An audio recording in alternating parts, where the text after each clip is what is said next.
Andrea here, welcome back to the channel with Deb Lund as well. So, first things first, apologies to Queenslanders.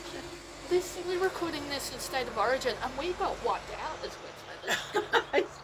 I heard that. I worked till 9 o'clock and I was talking to a friend and he's like, we're winning, and I went, yay, Queenslanders, and he went, no, the Blues are winning, and I went, oh, well, you're out. But yes, they won, so yes, we'll just see how the next two go. I know, and there's several bets going around for the next update. I will have to find out what the bet between premiers is. But the big winners out of State of Origin is the economy and, let's be real, charity. Yeah. And just on that note, I was watching the ABC News this morning, and over in Adelaide, I believe it is, they're doing the wheelchair rugby. Yes! So that's something to tune into and have a look at, because we've got Brazil, we've got Germany, we've got a whole stack of other countries are involved in this, and it's it's just amazing to watch. It is. And now, I'm being myself getting distracted. Because, now, funding update. So, is that affecting... Okay. Just go for it. Funding update. Is it affecting your caseloads, and how? Because we haven't seen any new plans come through since the 19th of May when they brought that in. However, I did have a phone call from a nominee who said that they'd had a call with the NDIS. No, it was a letter. He forwarded it on to me, saying that because his daughter's funding would roll over in September, that rollover would include the 3-monthly funding. Yep. And they explained it very awkwardly, and I had to re-explain it. But the basics of it are they're going to produce 12-month plans. And obviously this is going to be a bit of a thing that may change. As we know, the PACE plans have already been changed to make it easier to read, and so they are listening to a degree. But so we're looking at a 12-month plan being broken into quarters, and then what they'll do is, that quarter's worth of funding will come through. Now what I'm doing is still setting up service agreements for 12 months. Yep. But with the knowledge that, that funding is only coming through at a quarter at a time. So, it's still something to watch. And the service providers will need to watch their dates, I believe, with their invoicing. Because even though it's an extension, although that may change too, so that could change as well. So if they've got an invoice that crosses, maybe it's a week invoice, but it crosses that date, that 3-month date, they'll need to watch those invoices and watch their dates. But like I said, that could change yet, because it's obviously in a bit of a trial period. My concern is that capacity building. I'm more than happy for it to apply to daily living and community access, transport. I think consumables should be kind of left out of that. Because sometimes, you might only have 500 or 1,000 in a budget for consumables, and then because they are tightening up on that, they're trying to say, no, you've only got this for consumables. But it is flexible, and it does live in that flexibility. But then, if you go and get something that's a consumable and it costs $850, and you've only got $1,000 for consumables that they've earmarked, so they're allowing $250 a quarter. If you draw $850, that will affect either your support funding, your transport. It's going to affect that other money somehow. Yeah. So this is the thing. It's going to get very fidgety and very fiddly, and of course, people don't start their plan on the 1st of January and finish on the 31st of December. Like, everybody's got different plans, different dates, different amounts. The logistics, the background logistics of this are a nightmare. Yep. The other really big concern is capacity building. Yeah. because if you're going to do an OT assessment, and the NDIS live under the delusion that perhaps the OT assessment is only 8 hours.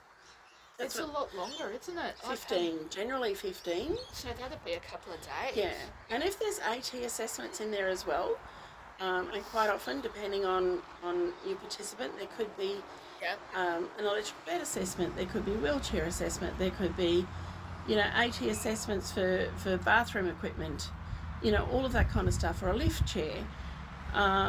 So those assessments add on to your functional capacity assessment. Yeah. So, if they break the capacity building into 3 monthly lots, does that mean that we then have to wait until the third quarter before we can, or the fourth quarter, before we can even organise those assessments? So there's a few questions around it, and it will be interesting. It's a watch this space kind of thing. Yep. It will be interesting to watch it. I understand why they're doing it. They're trying to stop the fraud, and we understand that that's very important. Very rarely have I seen capacity builders doing fraud. It's more to come through, the core funding where the bulk of fraud is happening with the supports funding, because sometimes people will get a seal in and there might be 300,000 there, and then there's another 100,000 for community access. So it's a lot of money to be handed in one hit, and especially now with the new pay system, there's no service bookings, so there's no quarantining of funds. Like with the old system, I don't know what they called that system, the old NDIS system, you had service bookings. If you didn't have a service booking, well, the portal's still there, and Proda is still there. Yeah. But anyway, I don't know what the old system was, but homework episode. Yeah, but quite a few people are still in it, and will be. I would think. Look, we've got 717,000 people on the NDIS now. Yeah. So the logistics of managing that, and transferring people across, and doing it well, as we know, is not great and not happening well. They are trying, and we've got to give them credit for that. They're trying, they're having a go, but are they listening? Are they reading reports? And that's always been an issue. Will they listen? Will they read the reports? I mean, we spend hours doing this stuff, pulling this together, asking for reports, getting them in. Our allied health people and our support staff spend time doing these reports, and then they don't read them. So would you say, if you're going post-COVID, what would you say for best outcome? Have physical copies of the reports, and when you're sitting there with absolutely. the planner, go, okay, this doesn't make sense, this is the report. Yeah. They don't often do face-to-face now. Okay. They're doing this check-in thing now. It's something to be aware of. Yeah. Very aware. Be aware. They'll ring you as participants or nominees, but I noticed they've been ringing the participants more and more and doing the questions. Oh, how's your plan going? Is it working well for you? What are your support workers doing for you? What are you doing for community access? And a lot of people aren't aware that the NDIS are actually treating that like a reassessment. Ooh. And then they're giving you a plan, and it's like, we didn't even have a plan meeting.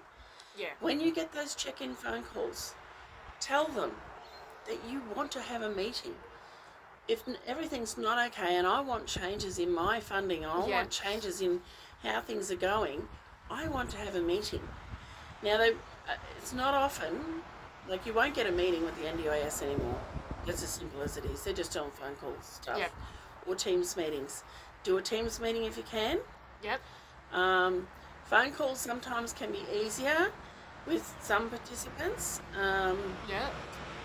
Sometimes when they're in Teams meeting, they get a bit nervous and they say all kinds of things, and pride gets in the way, ego gets in the way sometimes. It's very difficult for people to look at their worst day sometimes when you've got that other person looking at you and being oh so concerned and nice to you. But they're being nice to you because they want to see how much money they can take off you. They're looking at what they can strip down. This is the mode of the government at the moment. Now, there's nothing to say that that's not going to change. Yeah. You know, that could well change. We've got new leaders in there now. Let's see what happens. But be very aware of check-ins. Oh, this is just a check-in. Oh, what's it about? If you've got a support coordinator, oh, can I ring my support coordinator and you can talk to them? Or trustees. Yeah, or if you've got, you know, oh, ring my nominee, you know, talk to them.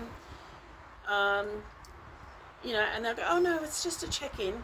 And there, look, sometimes it is just a check-in, but you don't know if they're going to look at adjusting your plan based on that check-in. So it's something to be very aware of. I've found if anyone's looking like they're going to have money left over, they will call an early plan meeting. We've just had one called and we actually rang and pushed that meeting back to allow us the time to get the reports, because I've got no doubt that they were looking to cut that funding back. Yeah. Because she's got a little bit of excess in community access because she hasn't necessarily been using that this year. She's deteriorated a little bit more. So, you know, but if you're going to take it away from community access, give it the other way, give it to daily living. And this is the thing, like, you know, actually talk to people and have an understanding. It's not just about these are our guidelines. I recently had a meeting, well, it wasn't a meeting, it was a phone call from a planner who couldn't get onto the nominee, and it was like, well, you know, this, and I said, well, the OT's recommended no less than 11 hours. Yep. And they said, you know, she said, I don't care what you know, it doesn't matter what the OT puts in. They can put in what they want, but we have our guidelines to follow. And that person ended up with 5 hours a day. So we are going back on that. We're going back to do another change of situation with a more beefed up OT report. Often they'll say, sorry, that's me. Often they'll say, oh, you haven't got enough. They'll find any excuse at the moment to delay things. Yeah. And hold off, you know, like, oh, this is the plan, you haven't got enough evidence. When you get more evidence, you can do a change of situation. You change a situation, they're taking 6 months. I had one that I put in January, and they've only just run, so that's 4 months. Yeah. That's nearly 5 months. So they're getting a fraction better. And look, not to say that the NDIS is all bad. Oh, God, no. Look, God, no. You know, we're so lucky to have this in the country. We're so lucky to have this extra help for our people with disabilities. Yeah. And, you know, but when we have these situations where people are being stripped of funding, and they're, you know, the lack of understanding that's there, and they're going back to baseline ideals. Where's the individual thing that was promoted in the first place? Yeah. Where's all of that? We need our advocates, we need our participants to be standing up on their toes and going, you know, this isn't right, we need more of this. And we've been seeing a lot more on a current affair. Yes. But unfortunately, some of the current affair stuff is, you know, whether they're registered or they're not registered, and don't get me on that one, far out, I'm not very, you know, because when you're registered, it kind of gives them permission to thump you over the head. When you're not registered, the Commission's really not interested. Yeah. And I know that they've got 1,700 complaints sitting there at the moment that haven't even been passed on to someone to look at. Yeah. Now, recently, in February, actually, we put a complaint in regarding physical abuse. Yes. Ooh. And we still have not heard back on that. Nothing. Hasn't even been looked at. Now, to my mind, they should be triaging these complaints. Yeah. Okay, so it's a complaint about a support worker that didn't tie my shoes properly. Okay, well, that should be like a level 3. But physical abuse, you know, financial abuse, they should be coming in at level 1. We need to look at different ways to manage this. Yeah. And I guess, you know, from the top looking down, it's hard. It is. For them to go, well, how are we going to manage this? Like, we've got a new team in there now. They are trying to look at how things are being managed. how can we change things, and like I said, we've already seen changes in the PACE plans, the way they're produced, maybe not the way they're developed. They're still quite difficult to read, you know, and I've actually devised a form where it, you know, I'm trying to make it very clear to the participants, you know, what's in their daily living, what's in their community access, what's in their capacity building, how much support coordination funding they have, all of that kind of stuff. So we're trying to make it very clear, and I'm, you know, adding that with the plan, the new PACE plans. So that just, you know, but we shouldn't need to do that. It should be clear. The old plans were nice and clear. It was very straightforward. You could see exactly where your goals were, everything.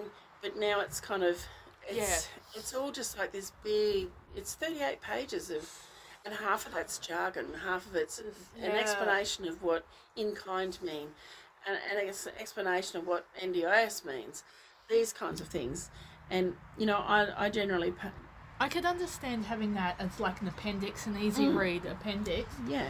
For people who are like, what absolutely. Does this mean? Yeah.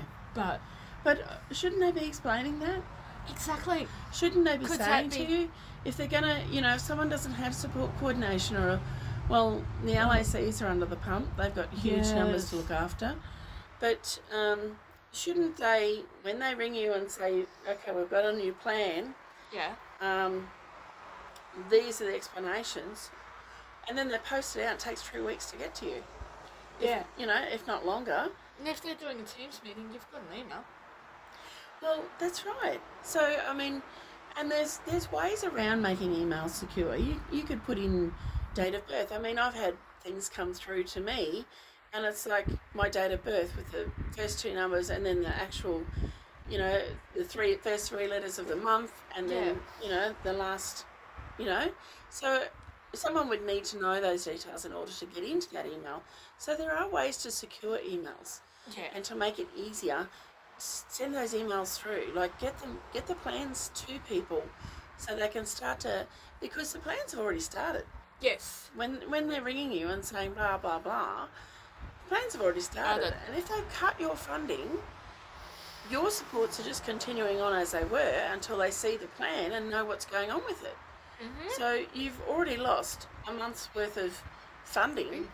Like, you might have had 8 hours 7 days a week, and you've been cut back to 5 hours 7 days a week. Well, you know, you've already lost nearly a month's worth of funding, you know, because it took so long for you to get your plan through. And so there's a lot of things to be changed and looked at. It is. And now, bit of a fun one. Well, I'm going to flip things around. We've had a bit of a week in the office today, I must say. We've been going down the rabbit holes, and it's not been very pretty. High intensity. Oh my God, high intensity. Well, I'll stick to we'll do shed that next update. time. Shed update. The shed update. Well, we got there's three sides done now. Yep. We've just got the one side left that's got the personal door and a window in it. And that's where most of the electrics are sticking out of the wall. So the electrician was in, and, you know, so he's roughed that in, and we've got to drill some holes, and then we've got to put battens up. Yep. And get the ceiling up. So we're going to hire one of those plasterboard things. It's a weird thing. It kind of holds and pushes pushes the board up to the ceiling. And but I think we might need a little bit of help with that one. And then, a little bit out of my scope on that one. I reckon, me too. There's no way, I know my arms won't do it. But and then we can get the electrician back, and hopefully by the end of June we're in the office. That's going to be a major thing. And your other support coordinator won't be on the sewing desk. No, I've got to find a corner desk for him. So I like the corner desk because we have 2 monitors. Yes. And when you go back to a 15-inch screen, it's kind of from a 32-inch to a 15-inch. Yeah. Especially when you've got 2 of them, and I've got so many tabs open all the time. I get in trouble for having too many tabs open. my admin goes, why have you got all this stuff open? Or if he wants me to close my computer, it's like, what? I've got so many tabs open. But each tab probably has a reason for Yeah, it. absolutely, because I'm looking up stuff and there's just so much going on. Yeah. So remind me about high intensity for the next I will. podcast. I've actually. Yep. Also, going from high intensity to, this is kind of related but not. We've recently someone Yeah. implemented a safety plan. Would you Yes. recommend? And it was around, okay, you're doing this on this day, this on this day, this on this day. Yes, the person has permission to be left alone, has doctor's certificate, didn't feel safe, Yep. so rang Community Access Agency, going, can you send someone? And they're like, this person never ever rings. They found someone who just was in the community centre, day centre, not doing much. Hey, can you do a shift? So would you recommend having a safety plan where Absolutely. you ring this person, then this person, then this person? I know it'll mess with funding, but would you recommend it? It can mess with funding, but if you're not doing it all the time, the thing is, I guess I had a previous participant who snuck in a whole week's worth of sleepovers and then wondered why a plan wouldn't stretch. Yep. You know, these are the things but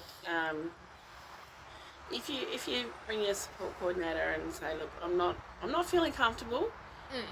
Yes, we had a plan that I would have, I would be on my own today because I had this and this going on, but I'm not feeling comfortable. Do I have the funding to have a support worker just for the day, or just for 4 hours or 3 hours or something like that, just to get you over the hump? Talk to your support coordinator. Have a bit of a list there. I mean, we talk about emergency plans, and emergency plans have been a huge thing. PPs, personal emergency plan, they call them. Yeah. And they've, and that's fair enough. We should have a personal emergency plan, but they're based around floods, fires, tornadoes, storms, man-made events. Yeah, anything like that. Even So not so much about just that, this is your schedule. If something happens, ring this person. yeah. And that's a slightly different thing for people living on their own. I think it's very good to have